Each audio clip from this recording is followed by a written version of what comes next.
be more than human.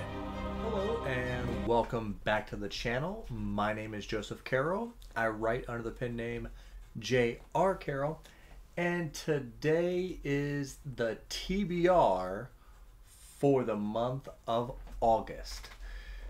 Now, I am going to be continuing a handful of series this month, but I want to call the month of August the Redemption Month because I have two books on here that one by an author and in a series that everyone seems to love, and I tried one of them and wasn't that big a fan of.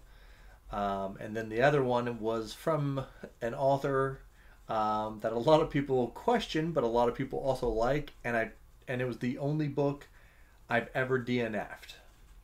So let's start with The Color of Magic. Now, this is book one in Discworld. I was told to not start from The Color of Magic. So a few months back, I chose to read Going Postal, which, me being a postman myself, a mailman, Alan from the Library of Alexandria is like, that would be a great place for you to start, right? And as I kind of looked it up, it's towards the end, not right at the end, but towards the end of like the 40 plus book series. And I thought to myself, well, I mean, he must be super polished by that time. And when I read the book, I mean, it was just okay. I wasn't blown away. The writing was fine. The humor just didn't really hit for me. But I was like, you know what? I'll give him another try, and I will try the first book because it has to be good, right? Because, you don't just start off and they allow you to make 40 books if your first book's not good. So I'm going to give The Color of Magic a try. Don't know really anything about it. I know it's not a very long book, so I'm happy with that because of some other books that I have on the list. So I will be giving Discworld one more try. And the second book on the list here, which is I guess I'm a glutton for punishment. So I did a poll several months ago about who's the most overrated author, and I did several of them, kind of like a bracket, all the way. And then the winner of the whole thing was Sarah J. Maas.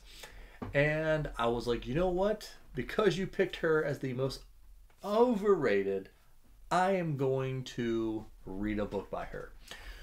And stupidly, I was like, you know what? I'm going to try the Crescent City books. I think that's what it's called, Crescent City, which is her newest series. And I thought, well, you know what? If I like the first book, I'll do the second book. And I'm sure she's going to have a third book out here in the next year or two. And I can be right on, right up there with everybody reading the third book in this series. And I didn't realize that the freaking book was like 800 pages. And I don't know how to describe it. I got in a handful of chapters, and it was the first book I've ever, and still the only book I've ever DNF'd.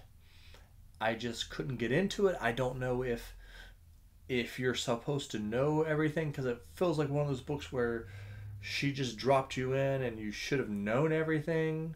And then just the character, I didn't like the main character, just her attitude and everything, just, but I was like, you know what? She's one of the most popular authors in the world. Maybe I should have started at her big series, or her most popular series, which was The Throne of Glass. So I'm going to try Throne of Glass, and we'll see if it's a much shorter book, like 400 pages or something.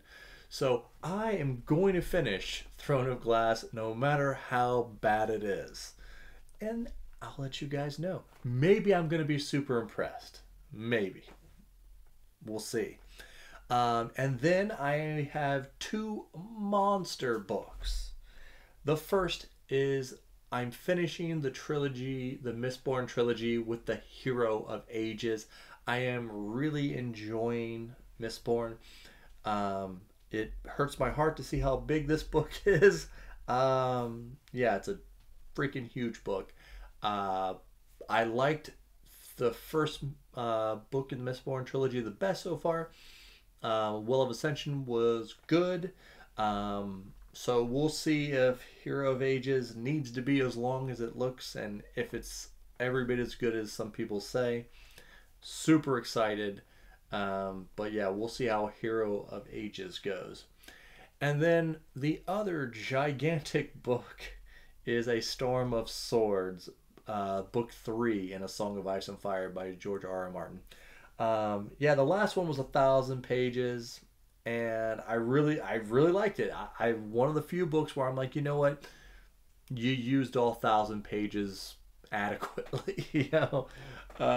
So I'm invested in the characters. You know, I love the characters, and you know, so I'm gonna keep chugging on. I'm gonna catch up so I can be angry that it's been 12 years since the last one came out.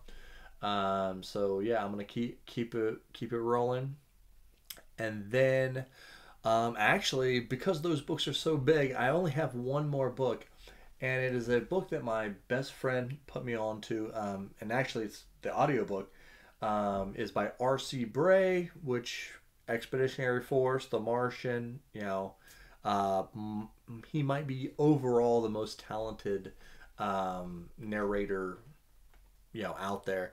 But this book is called Torment, and it's only thing I know is it's like supposed to be super disturbing, and you know, and every month I've been trying to kind of do these type of books with American Psycho, The Wasp Factory, Tenders of the Flesh. So I guess this is going to be how disturbing this book is. I want to say that there's Jeremy Robinson, and this is a series like that's like a shared universe type deal. I'm thinking like a sci-fi shared universe. So I'm pretty excited about that one. My friend raves about it, says it's super depressing in a good way, I guess. So I'm really excited about that. So, what are you all reading this month? Or, I guess, what are you going to be reading next month? Any big books on the docket? Any books that you're actually really excited about? Let me know in the comments. Make sure you like, subscribe, check out my Patreon if you want to support me, my writing, and the channel.